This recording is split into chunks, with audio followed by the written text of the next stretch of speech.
Have you ever found yourself completely lost in an English conversation when a native speaker casually drops an idiom like, "It's raining cats and dogs"? Those moments when you understand every word but have no idea what they're actually saying. Well, you're not alone. Welcome to Artificial Fluency Podcast.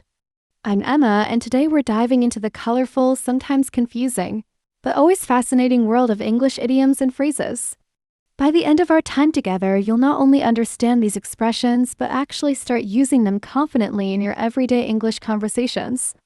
Whether you're an intermediate learner trying to sound more natural or an advanced student aiming for native-like fluency, this episode is your golden ticket to expressing yourself more authentically. We'll cover 20 essential idioms and phrases, exploring their meanings, origins, and most importantly, practicing them together in real conversational context. I've designed today's session to be interactive, so I encourage you to repeat phrases aloud and participate in our practice dialogues. Remember, language learning isn't a spectator sport, it's about active participation. So, are you ready to take your English speaking skills to the next level? Let's jump right in and have some fun with these expressions that native speakers use every single day. Before we dive into specific idioms, let's understand what an idiom is and why they're so important for natural-sounding English. An idiom is an expression where the meaning cannot be deduced from the individual words. For example, when someone says they're on cloud nine, they're not literally floating on a cloud, they're extremely happy. These expressions are deeply embedded in English culture and history, which is why they appear so frequently in everyday conversation.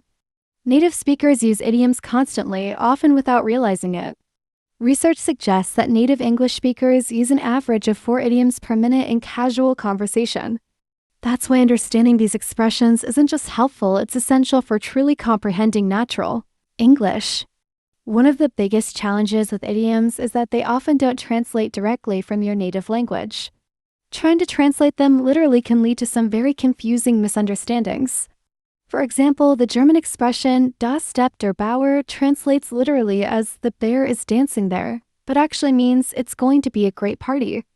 Similarly, in English, "break a leg" has nothing to do with injuring yourself, it's actually wishing someone good luck, especially before a performance.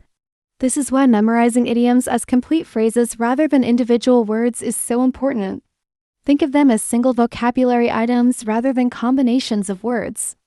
As we go through today's expressions, try to visualize the meaning rather than translate them. This approach will help you remember them more effectively and use them more naturally. The good news is that with practice, you'll start to notice patterns and logic behind many idioms, making them easier to understand and remember over time. Now, are you ready to learn some of the most common English idioms and start incorporating them into your conversations? Let's get started. Let's start with idioms related to time, a topic that comes up in just about every conversation you'll ever have. Our first expression is to beat the clock, which means to finish something just before a deadline. For example, I was really beating the clock to submit my assignment before midnight. Go ahead and repeat that, beating the clock.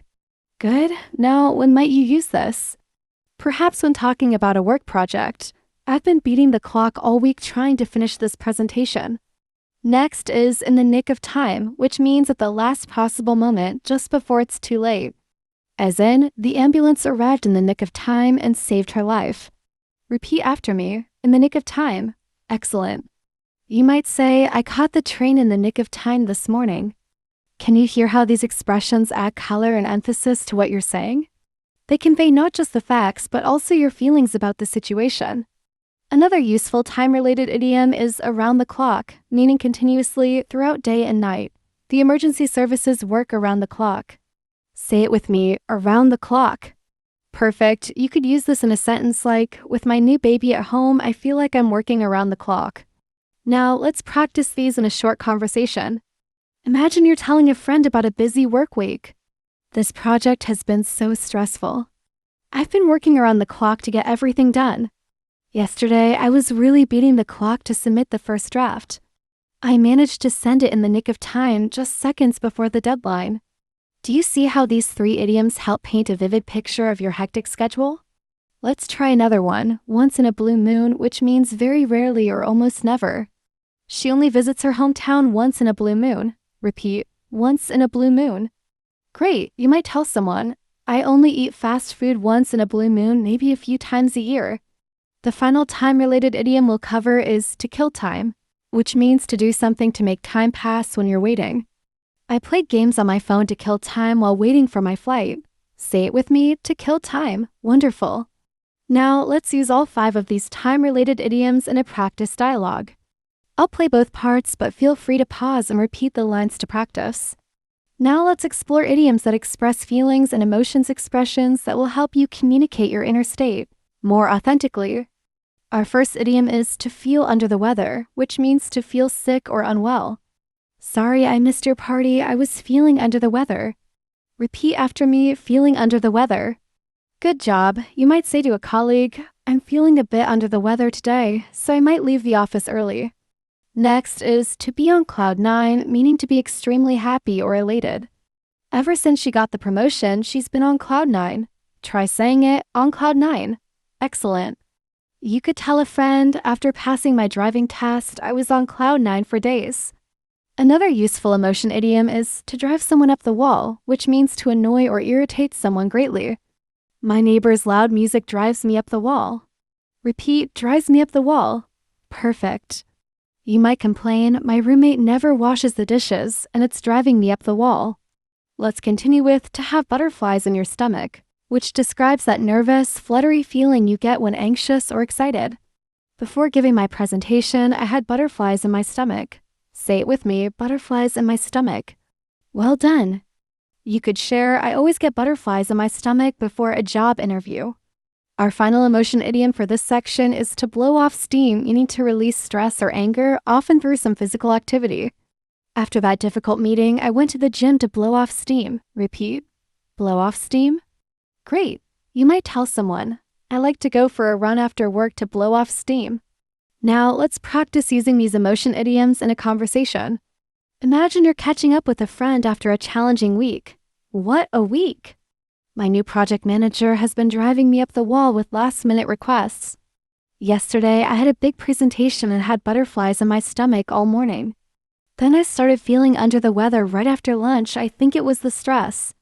Fortunately, I found out later that my presentation was a huge success, so I ended the day on cloud 9. Today, I'm planning to blow off some steam at the yoga class. Want to join me? Notice how these idioms help express the emotional roller coaster of your week in a way that native speakers would instantly relate to. Now, let's practice responding to questions using these idioms.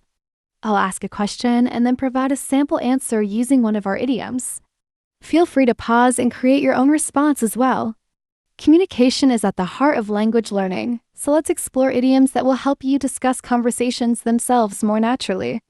Our first expression is to get to the point, which means to express something directly without unnecessary details. After talking for 15 minutes, he finally got to the point and asked for a raise. Repeat after me, get to the point. Good, you might politely say in a meeting, I don't mean to be rude, but can we get to the point?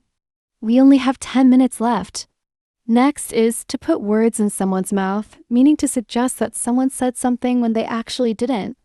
Don't put words in my mouth, I never said I didn't like your friend. Try saying it, put words in my mouth.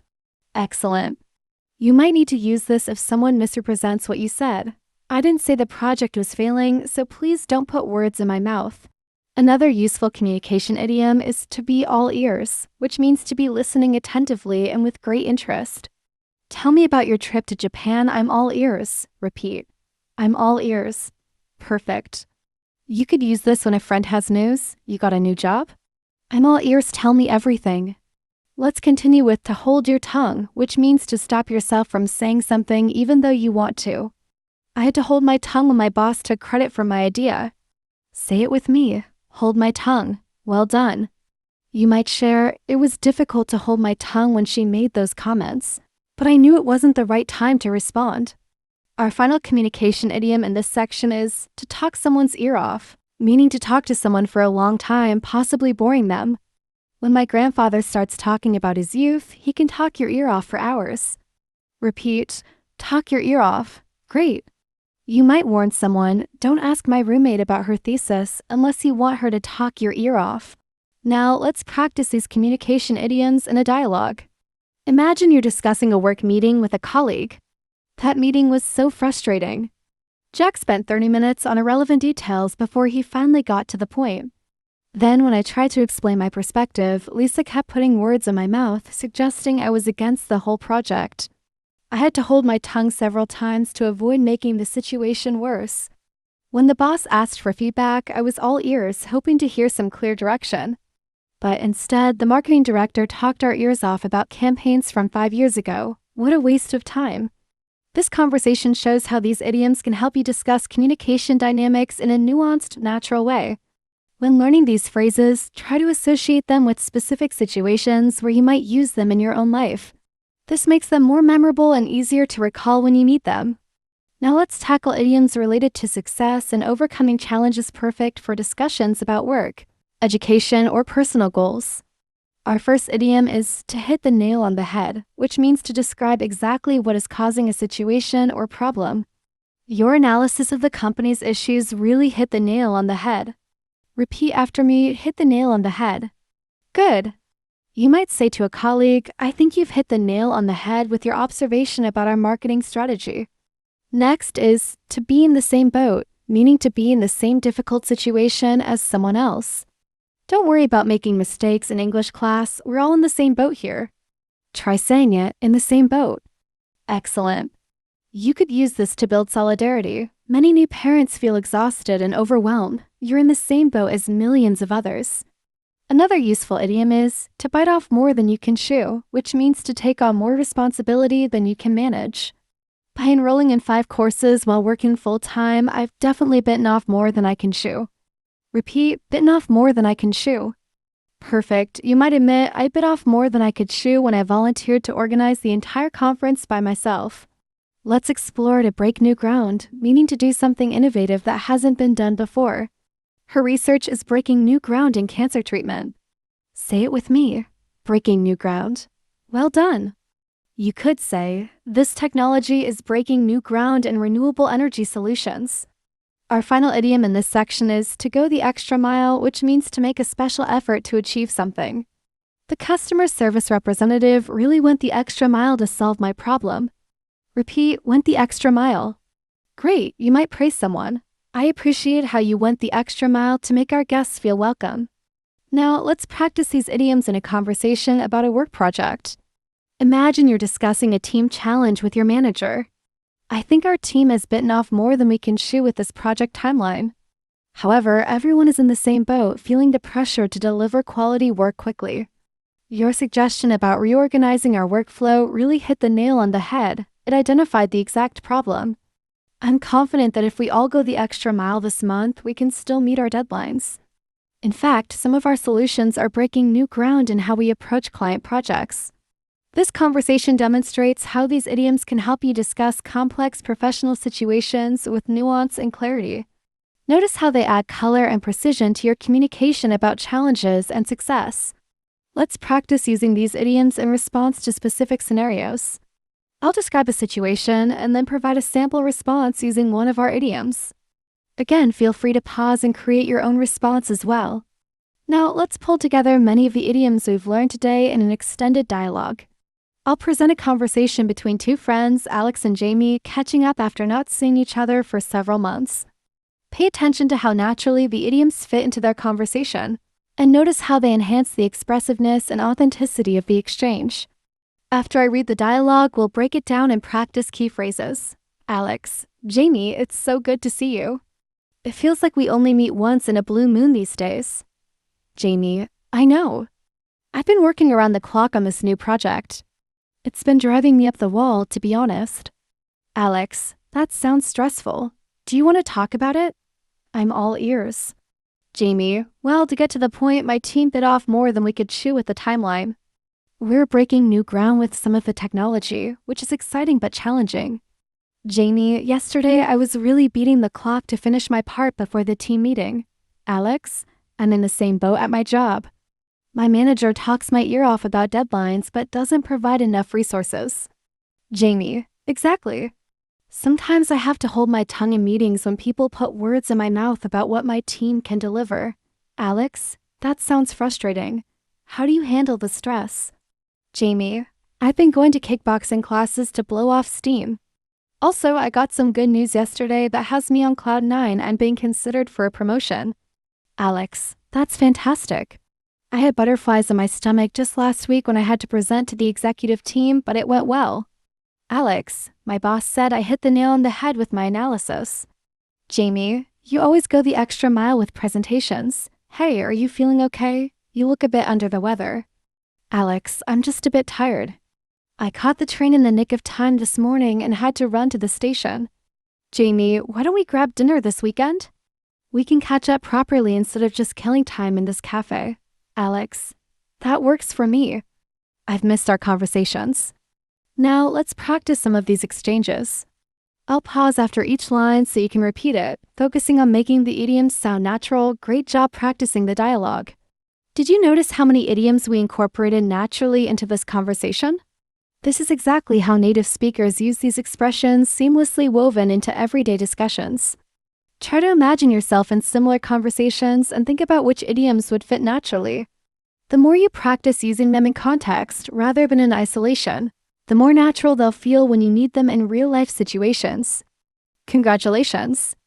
You've just learned and practiced 20 essential English idioms and phrases that will make your conversations sound more natural and fluent. Remember, the key to mastering these expressions isn't just understanding them, it's using them regularly until they become second nature. So don't be afraid to experiment with these idioms in your everyday English conversations. You might not get them perfectly right at first, and that's completely okay. Even native speakers sometimes use idioms incorrectly or in slightly awkward ways. The important thing is to practice and learn from each experience. I recommend focusing on just 2 or 3 idioms at a time, using them frequently for a week before moving on to others. This spaced repetition approach will help cement them in your long-term memory. If you enjoyed today's session, panna if you enjoyed today's session. If you enjoyed today's session, if you enjoyed today's session. You'll be happy to know we have many more episodes planned that focus on different aspects of conversational English. Next week, we'll be diving into phrasal verbs, those tricky verb preposition combinations like look up, break down, and get away with that are so common in English.